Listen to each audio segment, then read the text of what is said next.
প্রাচীনকালে একটি গ্রামে একজন লোক বাস করত, যিনি একটি ঘোড়া পালতেন।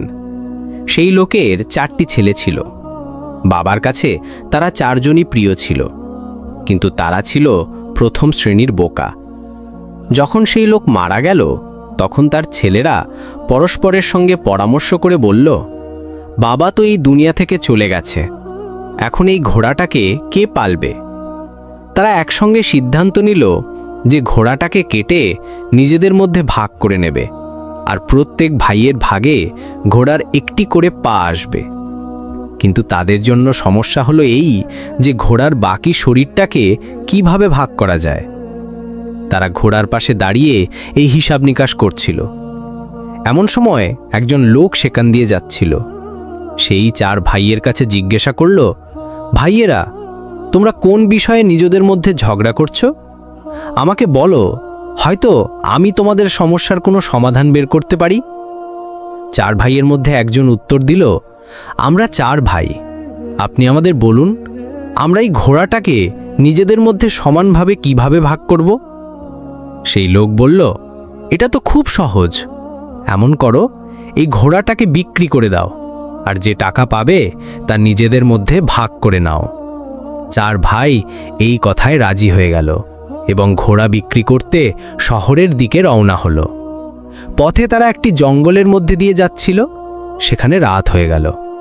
4 ভাই সারাদিনের ক্লান্তিতে জর্জরিত ছিল। তারা যেই শুয়ে পড়ল, তাদের ঘুম এসে গেল। তারা যখন গভীর ঘুমে মগ্ন ছিল, তখন রাতের কোনো এক সময়ে একজন চোর সেখান দিয়ে গেল। সে দেখল 4 জন লোক নিশ্চিন্তে ঘুমাচ্ছে আর জোরে জোরে নাক ডাকছে। চোরটি ধীরে ধীরে ঘোড়ার দিকে এগিয়ে গেল, ঘোড়ার দড়ি খুলে দিল এবং আস্তে আস্তে ঘোড়াটাকে নিয়ে সেখান থেকে পালিয়ে গেল। কিছুক্ষণ পর এক ভাইয়ের ঘুম ভাঙল। সে দেখল ঘোড়াটা সেখান থেকে গায়েব। তৎক্ষণাৎ সে অন্য ভাইদের জাগিয়ে বলল, আমাদের ঘোড়াটা চুরি হয়ে গেছে। এক ভাই হাই তুলতে তুলতে বলল, ঘুমাও ঘুমাও, রমজান খান নিয়ে গেছে, হয়তো সকালে দেখা যাবে। সকালে যখন 4 ভাইয়ের ঘুম ভাঙল, তারা রমজান খানকে খুঁজতে বেরিয়ে পড়ল। পথে তারা একটি উটের পায়ের ছাপ দেখল। তখন তাদের মধ্যে একজন বলল, দেখ, এটা উটের পায়ের ছাপ। দ্বিতীয়জন বলল, ভাই, এটা একটা পুরুষ উটের পায়ের ছাপ। তৃতীয়জন বলল, এই উটটা তো এক চোখে কানাও মনে হয়। এবার চতুর্থজন বলল, দড়ি ছিঁড়ে পালিয়েছে হয়তো। তারপর তারা 4 জন এগিয়ে গেল। এখনও খানিকটা দূর যাওয়ার পর তারা দেখল একজন লোক উদ্বিগ্ন অবস্থায় আসছে। সে তাদের জিজ্ঞাসা করল, তোমরা এখানে কোনো উট দেখেছ কি? তাদের মধ্যে একজন বলল, পুরুষ উট। দ্বিতীয়জন বলল, এক চোখে কানাও ছিল। তৃতীয়জন বলল, দড়ি ছিঁড়ে পালিয়েছিল। সেই লোক বলল, তোমরা একদম ঠিক বলছো, বলো উটটাকে কোথায় দেখেছ? তারা একসঙ্গে বলে উঠল, আমরা তো উট দেখিনি, তুমি সামনে গিয়ে খুঁজে দেখো। সেই লোক বলল, ভাইরা, তোমরা উট সম্পর্কে এত তথ্য জানো, তবু অস্বীকার করছো? এটা কি কথা হলো? হয়তো তোমরাই আমার উট চুরি করেছ। চলো বাদশার কাছে যাই, তিনি এ বিষয়ে ফয়সালা করবেন। 4 ভাই এবং উটের মালিক বাদশার দরবারের দিকে রওনা হলো। পথে মাটিতে তারা একজন মানুষের পায়ের ছাপ দেখল। 4 ভাইয়ের মধ্যে একজন বলল, এটা একজন মহিলার পায়ের ছাপ। দ্বিতীয়জন বলল, এই মহিলা বাড়ি থেকে রাগ করে বেরিয়েছে। তৃতীয়জন বলল, ভাই, এই মহিলা তো গর্ভবতী মনে হয়। কথা বলতে বলতে তারা এগিয়ে গেল। তখন একজন লোক দৌড়ে এসে জিজ্ঞাসা করল, ভাইয়েরা, পথে কোনো মহিলাকে দেখেছ কি? এক ভাই বলল, যে রাগ করে বাড়ি থেকে বেরিয়েছিল। দ্বিতীয় ভাই বলল, আমার মনে হয় সে গর্ভবতীও ছিল। সেই লোক বলল, হ্যাঁ হ্যাঁ, একদম ঠিক। তৃতীয়জন বলল, রাতের বেলা বাড়ি থেকে পালিয়েছিল। সে বলল, হ্যাঁ হ্যাঁ, একদম ঠিক, বলো সে কোথায়? 4 ভাই আবার একসঙ্গে বলল, আমরা তো তাকে দেখিনি, অন্য কোথাও খুঁজে দেখো। সেই লোক বলল, তোমাদের কথায় আমি কিভাবে ভরসা করব? তোমরা সব কিছু জানো, আর এখন বলছো যে এ সম্পর্কে কিছুই জানো না। আমার স্ত্রী নিশ্চয়ই তোমাদের কাছে আছে। ভাইয়েরা বলল, যদি তুমি আমাদের উপর সন্দেহ করো আর আমাদের কথায় ভরসা না করো, তাহলে চলো আমাদের সঙ্গে বাদশার কাছে চলো, তিনি এই বিষয়ে ফয়সালা করবেন। এবার সেই লোকও তাদের সঙ্গে চলতে শুরু করলো। পথে চলতে চলতে তারা একটি শহরে পৌঁছালো। একটি গলিতে তারা একজন লোকের কাছে জিজ্ঞাসা করল, রমজান খানের বাড়ি কোথায়? সে পাশের বাড়িটার দিকে ইশারা করল। ঠিক তখনই একটি বাড়ি থেকে একজন লোক বেরিয়ে এলো এবং বলল, রমজান খান আমি। বলো, কি ব্যাপার? ভাইয়েরা বলল, কাল রাতে তুমি আমাদের ঘোড়াটা নিয়ে গিয়েছিলে, সেটা আমাদের ফেরত দাও। রমজান খান বলল, আমি তো আমার বাড়িতেই আছি, তোমরা পাগল বোকা, আমি কিভাবে তোমাদের ঘোড়া নিয়ে যাব? ভাইয়েরা বলল, যদি তুমি অস্বীকার করো তাহলে চলো, বাদশার কাছে চলো। এবার তারা সবাই বাদশার দরবারে পৌঁছালো। বাদশা তাদের জিজ্ঞাসা করলেন, তোমরা এখানে কেন এসেছো, কি ব্যাপার? তারা বলল, আমরা ন্যায় বিচারের জন্য বাদশার হুজুরে হাজির হয়েছি। তারপর সবাই বাদশাকে একে একে সব কথা বলল। উটের মালিক বলল, জনাব, এরা প্রথমে আমার হারানো উট সম্পর্কে সব কথা ঠিকঠাক বলল, আর তারপর বলে যে তারা সেটা দেখেনি। উট চুরি করেছে নিশ্চয়ই এরাই, আমি ন্যায় বিচার চাই। দ্বিতীয় লোক বলল, আমার স্ত্রী রাতে বাড়ি থেকে বেরিয়েছে আর এরা তার সম্পর্কে একদম ঠিক তথ্য দিয়েছে, তারপরও বলছে যে তারা তাকে দেখেনি। আমার স্ত্রীকে অপহরণ করেছে এই চারজনই, আর কেউ নয়। বাদশাহ চার ভাইয়ের কাছে জিজ্ঞাসা করলেন, তোমরা নিজেদের পক্ষে কি বলতে চাও? ভাইয়েরা উত্তর দিল, হুজুর, আমাদের কথা আগে মনোযোগ দিয়ে শুনুন, রাতে রমজান খান আমাদের ঘোড়া চুরি করেছে। তারা এটুকু বলতেই রমজান খান বলে উঠল, আলিজা, আমার এ সম্পর্কে কিছুই জানা নেই, এরা আমাকে বিনা কারণে ধরে এনেছে। বাদশাহ চার ভাইয়ের কাছে জিজ্ঞাসা করলেন, বলো, যখন রমজান খান ঘোড়া চুরি করে নিয়ে যাচ্ছিল তখন তোমাদের মধ্যে কেউ কি তাকে দেখেছ? ভাইয়েরা বলল, হুজুর, আমাদের মধ্যে কেউ তাকে দেখেনি। তখন বাদশাহ রেগে বললেন, যখন তোমরা তাকে দেখোইনি তাহলে তার উপর মিথ্যা অপবাদ কেন দিচ্ছ? আর যারা তোমাদের বিরুদ্ধে নিজেদের মামলায় অভিযুক্ত করছে তাদের বিরুদ্ধে তোমরা কি বলতে চাও? এই চার বোকা ভাই বলল, হুজুর, এরা আমাদের উপর মিথ্যা অপবাদ দিচ্ছে, আমরা অপরাধী নই, আসলে আমরা গায়েবের ইলম জানি, আমাদের সব কিছুই ইলমের মাধ্যমে জানা হয়। বাদশা বললেন, যদি তাই হয় তাহলে আমি তোমাদের পরীক্ষা নেব এবং দেখব তোমরা সত্যি গায়েবের ইলম জানো নাকি গল্প বানাচ্ছ। এজন্য আমি একটি জিনিসকে আরেকটি জিনিসের ভেতরে লুকিয়ে রাখব। যদি তোমরা সঠিকভাবে বলতে পারো তাহলে আমি মানব যে তোমরা সত্যি গায়েব জানো এবং নির্দোষ। তারপর বাদশাহ একটি ডালি আনলেন এবং তা একটি সিন্দুকে বন্ধ করে জিজ্ঞাসা করলেন, বলো, এই সিন্দুকের ভেতরে কি আছে? চার ভাই একে অপরের মুখের দিকে তাকাতে লাগলো। বড় ভাই বলল, কোনো গোলাকার জিনিস আছে। দ্বিতীয় ভাই বলল, এর মাথায় একটি ছোট মুকুটও আছে। তৃতীয় জন বলল, এর মাঝে দানা দানা আছে। চতুর্থ জন বলল, কেন বলছো না সিন্দুকে ডালিম আছে?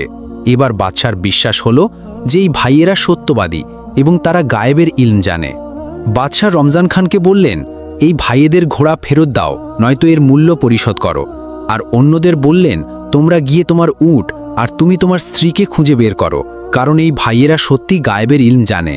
রমজান খানের কাছ থেকে ঘোড়ার মূল্য আদায় করে চার ভাই সেই টাকায় ভেড়া ছাগল কিনে নিল এবং নিজেদের গ্রামের দিকে রওনা হলো। দুপুরের সময় তারা একটি জঙ্গলে পৌঁছালো, যেখানে গাছের ছায়া ছিল এবং ঠান্ডা হাওয়া বইছিল। চার ভাই ক্লান্তিতে জর্জরিত হয়ে পড়েছিল, তাই তারা সেখানেই নিশ্চিন্তে ঘুমিয়ে পড়ল। যখন এক ভাইয়ের ঘুম ভাঙল, সে দেখল একটি ছাগলের বাচ্চা গাছে উঠে গেছে আর ভেড়ারা জাবর কাটছে। সে তার ভাইয়েদের বলল, চুপচাপ উঠে পড়ো। ভাইয়েরা জিজ্ঞাসা করল, কেন, কি হয়েছে? সে বলল, ছাগলগুলো ডাল ভাঙছে আর ভেড়ারা আমাদের মারার জন্য পরামর্শ করছে। চার ভাই সেখান থেকে পালিয়ে গেল এবং ভেড়া ছাগলগুলোকে সেখানেই ফেলে রেখে গেল। একটি ভেড়া তাদের পিছু নিল। তখন এক ভাই পাথর তুলে ভেড়াটার উপর ছুঁড়ে বলল, ভাইয়েরা, একটাকে তো আমি মেরে ফেলেছি, এখন যত তাড়াতাড়ি সম্ভব এখান থেকে পালাও। তারা অনেকক্ষণ ধরে দৌড়াতে দৌড়াতে ক্লান্ত হয়ে গেল এবং তাদের শ্বাস ফুলতে লাগলো। দৌড়াতে দৌড়াতে তারা থামল এবং একজন বলল, গুনে দেখ আমরা সবাই ঠিক আছি কিনা। এই বলে চতুর্থ ভাই গুনতে শুরু করলো, কিন্তু নিজেকে গুনতে ভুলে গেল এবং বলল, আমরা তো তিনজন, আমাদের চতুর্থ ভাই গায়েব। দ্বিতীয় জন বলল, থাক আমি গুনি। তারপর সে গুনতে শুরু করলো, 1, 2, 3। সেও নিজেকে গুনল না এবং বলল, আমাদের মধ্যে সত্যি চতুর্থ ভাই গায়েব। এভাবে একে একে চারজনই গুনল এবং প্রত্যেকে নিজেকে গুনতে ভুলে গেল। তারা ভাবতে লাগলো যে চতুর্থ ভাই কোথাও হারিয়ে গেছে। এমন সময় সেখান দিয়ে একজন ঘুড়সওয়ার যাচ্ছিল। সে ভাইদের এই আচরণ দেখে বুঝল যে এরা প্রথম শ্রেণীর বোকা। সে বলল, যদি আমি তোমাদের গুনতি পুরো করে দিই তাহলে আমি কি পাব? ভাইরা বলল, তাহলে আমরা সবাই তোমার গোলাম হয়ে যাব। তুমি আমাদের যেখানে নিয়ে যাবে আমরা তোমার সঙ্গে যাব। ঘোড়সওয়ার প্রথমে এক ভাইয়ের হাত ধরে বলল 1, তারপর দ্বিতীয় জনের হাত ধরে বলল 2, এভাবে গুনতি পুরো করল। এতে 4 ভাই খুশি হয়ে গেল এবং বলল, আজ থেকে আমরা তোমার গোলাম। ঘোড়সওয়ার তাদের জিজ্ঞাসা করল, তোমরা এভাবে পালাচ্ছিলে কেন? তারা একসঙ্গে বলল, আমাদের ছাগলগুলো ডাল ভাঙছিল আর ভেড়ারা আমাদের মারার জন্য পরামর্শ করছিল। ঘোড়সওয়ার তাদের বলল, এখন আমার সঙ্গে চলো, আমি তোমাদের ভেড়া ছাগলের সঙ্গে মিটমাট করে দেব। তারা যখন জঙ্গলের কাছে পৌঁছালো, পথে সেই ভেড়াটা মরে পড়েছিল। ভাইয়ের বলল, এই সেই ভেড়া যে আমাদের মারার পরিকল্পনা করছিল। জঙ্গলে পৌঁছে যখন তাদের নজর ভেড়া ছাগলের উপর পড়ল, 4 ভাই ভয় পেতে লাগল। ঘোড়সওয়ার ভেড়া ছাগলের কাছে গিয়ে প্রত্যেকের মাথায় হাত বুলিয়ে দিল। তারপর ভাইদের বলল, এখন ভেড়া ছাগল তোমাদের কিছু বলবে না। এরপর সে বলল, চলো, তোমরাও আমার সঙ্গে চলো। ঘোড়সওয়ার ভেড়া ছাগল নিয়ে বাড়ি পৌঁছালো। 4 ভাইও তার সঙ্গে ছিল, কারণ তারা তার গোলামি মেনে নিয়েছিল। সে 4 ভাইকে তার সামনে দাঁড় করিয়ে তাদের দায়িত্ব বন্টন করতে শুরু করল। একজনকে বলল, তুমি ভেড়া চড়াতে নিয়ে যাও। দ্বিতীয়জনকে বলল, তুমি গরুর জন্য ঘাস কেটে এনে খাওয়াও। তৃতীয়জনকে বলল, আমার মা অসুস্থ, তুমি তার দেখাশোনা করবে এবং মনে রাখবে তার গায়ে একটা মাছিও বসতে পারবে না। শেষ ভাইকে বলল, তুমি গমের ফসল কেটে এক জায়গায় সুন্দর করে রাখো। বিভিন্ন কাজ এই 4 ভাইয়ের ওপর অর্পণ করে ঘোড়সওয়ার তার কাজে ব্যস্ত হয়ে গেল। যে ভাইয়ের উপর মাছি তাড়ানোর দায়িত্ব ছিল সে একটা লাঠি নিয়ে বসে গেল। যখনই ঘোড়সওয়ারের মায়ের গায়ে কোনো মাছি বসত, সে লাঠি দিয়ে মাছিটাকে মারত, আর বেচারি বুড়ি চিৎকার করে উঠত। 3-4টে জোরে লাঠির আঘাতের পর বুড়ি প্রাণ হারালো এবং আল্লাহর কাছে চলে গেল। যখন সে পুরোপুরি নিশ্চুপ ও স্থির হয়ে গেল, তখন ভাইটি ভাবল যে বুড়ি হয়তো আরাম করছে। সে বুড়ির গায়ে একটা চাদর ঢেকে দিয়ে একপাশে বসে গেল। যে ভাইয়ের উপর গরুকে খড় খাওয়ানোর দায়িত্ব ছিল, সে মনে মনে ভাবল যে এই কাজ খুব কঠিন এবং সে এটা করতে পারবে না।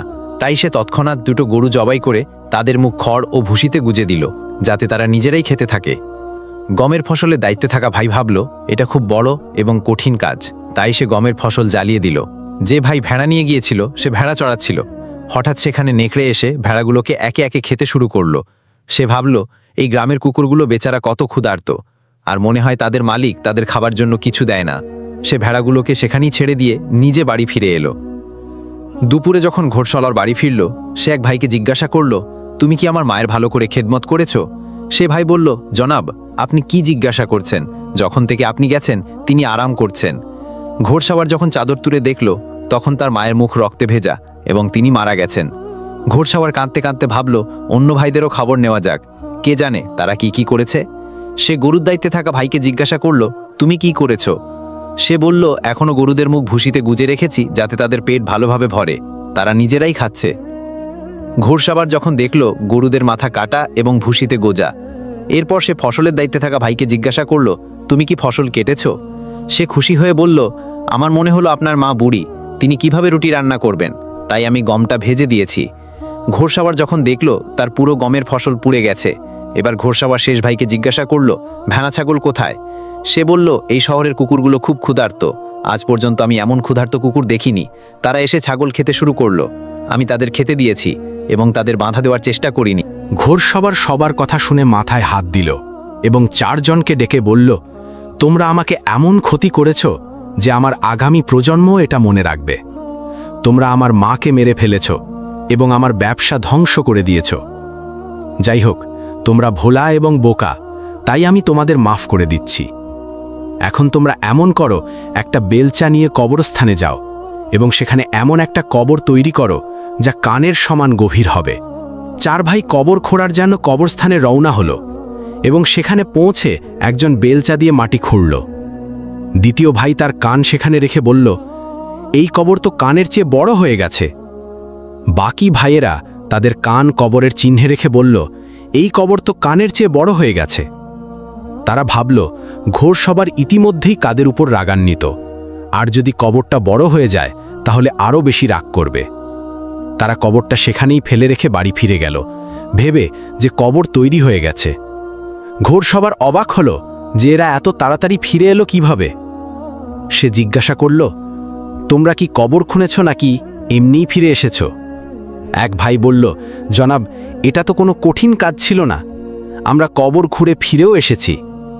ঘোড়সওয়ার বলল, এই কাজে তো অনেক সময় লাগে, জানি না তোমরা এত তাড়াতাড়ি কবর কিভাবে খুঁড়ে ফেললে। চলো, আমার সঙ্গে চলো, আমাকে দেখাও। কবরস্থানে পৌঁছে তারা কবর খুঁজতে লাগলো, কিন্তু কবরটা কোথাও পাওয়া গেল না। কবর খুঁজতে খুঁজতে অনেক সময় লেগে গেল। অবশেষে এক ভাই বলল, জনাব, এই দেখুন, এটা কানের সমান কবর। ঘোড়সওয়ার বলল, আরে বোকারা, আমি কানের দিকে ইশারা করে গভীরতার কথা বলেছিলাম, এটা তো মাত্র এক মুঠো মাটির কবর। তারপর সে বলল, তোমরা 4 ভাই যাও এবং আমার মায়ের লাশ নিয়ে এসো, আমি নিজেই তার জন্য কবর খুঁড়ব। 4 ভাই গিয়ে মৃত বুড়িকে খাটে রেখে দৌড়ে কবরস্থানের দিকে এলো, কিন্তু পথে বুড়িটা খাট থেকে কোথায় যেন পড়ে গেল। কবরস্থানে পৌঁছে যখন তারা খাট রাখল, তখন একে অপরের মুখের দিকে তাকাতে লাগল। ঘোড়সওয়ার জিজ্ঞাসা করল, আমার মা কোথায়? তারা বলল, জনাব, আমরা লাশ নিয়ে আসছিলাম, কিন্তু সে পথে কোথাও পালিয়ে গেছে। এখন আমরা এখানে পৌঁছেছি, আমরা যা দেখেছি তা হলো খাটটা খালি। ঘোড়সওয়ার বলল, একটা মৃত মানুষ কিভাবে পালাতে পারে? তারপর রাগে বলল, যাও, আমার মাকে যেভাবেই হোক খুঁজে নিয়ে এসো, নয়তো তার জায়গায় তোমাদের 4 জনকে এখানে কবর দেব। 4 ভাই বুড়ির লাশ খুঁজতে যাচ্ছিল। পথে তাদের এক বুড়ি নজরে পড়ল যে কাঠ জড়ো করছিল। তারা সেই বুড়িকে বলল, তুমি এখানে কাঠ জড়ো করছো আর ওদিকে তোমার ছেলে আমাদের জ্যান্ত কবর দেওয়ার হুমকি দিচ্ছে, চলো আমাদের সঙ্গে চলো। 4 ভাই জোর করে সেই বুড়িকে ধরে খাটে শুইয়ে দিল এবং কবরস্থানের দিকে রওনা হলো।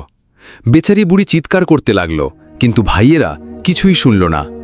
কবরস্থানে পৌঁছে তারা ঘোড়সওয়ারকে বলল, এই নাও তোমার মা, এখন এটাকে সামলাও, আমরা তো বিনা কারণে বদনাম হচ্ছি, এই এখনও আসতে চাইছিল না, আমরা জোর করে ধরে এনেছি।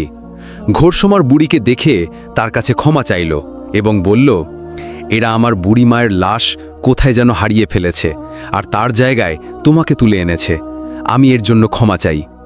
এরপর ঘোড়সওয়ার নিজে গিয়ে তার মায়ের লাশ খুঁজে এনে তাকে দাফন করল। ঘোড়সওয়ার এই বোকা ভাইদের বোকামি থেকে খুবই বিরক্ত হয়ে গিয়েছিল।